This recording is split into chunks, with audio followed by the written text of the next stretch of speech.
Hey guys, আসসালামু আলাইকুম। সবাই কেমন আছেন? তো গাইস, এই ভিডিওতে আমি শেয়ার করতে যাচ্ছি আমার 6তম রোজা কেমন কাটলো এবং সকালবেলা থেকে ইফতার পর্যন্ত প্রতিটি মুহূর্ত এই ভিডিওতে আমি শেয়ার করতে যাচ্ছি। চলুন গাইস, ভিডিওটি শুরু করা যাক। তো গাইস, আমাদের মেন ভিডিওটা হতে চলেছে 6তম রোজা, কারণ আমি প্রথম রোজা থেকে একবার 5 পর্যন্ত রোজা করতেই পারিনি ভিডিওটা। তার জন্য আমি 6তম রোজার ভিডিওটা করতেছি। এই ভিডিওটা আমরা অনেক কিছু করতে যাচ্ছি। একবার ইফতার পর্যন্ত আমরা ভিডিও বানাবো এই ব্লগে।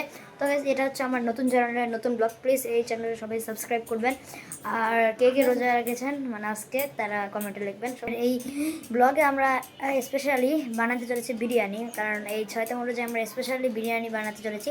তার জন্য প্লিজ সবাই যদি এই ব্লগটা পুরোটাই দেখতে চাও তাহলে স্কিপ না করে একবারে পুরোটাই দেখেন প্লিজ।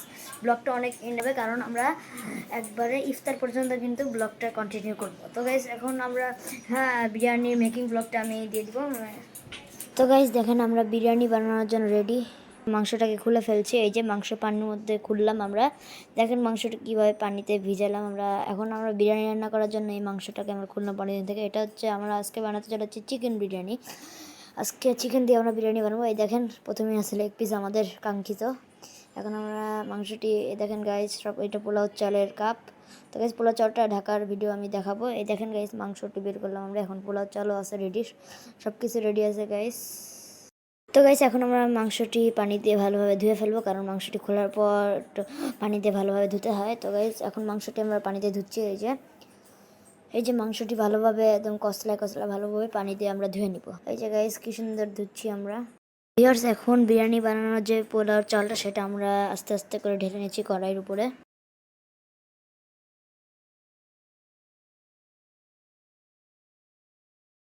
তো গাইস, এখন আমরা পেঁয়াজটিকে লাল করে ভেজে নিব। লাল করে ভাজার পরে একটু পানি দিয়ে আমরা তার উপর মাংসটি ছেড়ে দিব। এখন আমরা পেঁয়াজটাকে ভালোভাবে লাল করতে হবে, কারণ লাল না করলে ভালো লাগবে না। তো গাইস, পেঁয়াজটাকে লাল করা যাবে।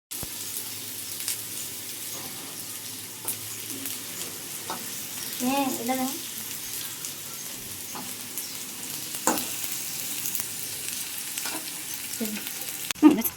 গাইস, পেঁয়াজটি লাল করে ভাজার পর আমরা এটার উপর বিরিয়ানি মশলা দিয়ে দিলাম পরিমাণ মতো।